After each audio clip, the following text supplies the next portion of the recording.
કુંભી ચ માર્જની રોજ સવારે ઉઠશો ને ઘરમાં વેક્યુમ ચલાવશો ને તો પહેલું પાપ એ લાગશે જીવિંસા. સવારે કોઈ જીવાત જતી હોય તો સાવણી બે મારીને સીધું ધામમાં કે પાપ તો લાગે જ. પછી શાક સમારતા સુધારતા રોજના 5 પેલા ગયણા હતા એક આદુ કાણું હોય ને તો થોડા જીવ બચી જતા.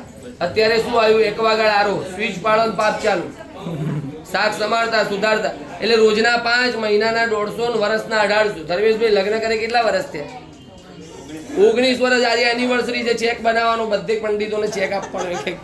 કેમ તો કે આપણે પહેલા 12 મહિને બ્રાહ્મણોને સીધું આપતા, અત્યારે બધું બંધ થઈ ગયું. તો એના માટે આપણે વેદોમાં એનું વર્ણન છે કે પહેલી રોટલી કોની કાઢવી પડતી? ગાયની.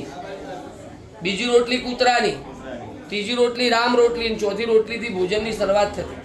તો આજે યજ્ઞ કરો છો તો એમાં અન્નની શુદ્ધિ માટે આપણા ત્યાંથી પહેલું અન્ન છે ને એ ગાય માટે જતું. તો અહીંયા સંકલ્પ તમારી જોડે થાય છે. તમે લગ્ન કર્યા ત્યારથી 5 પાપ તો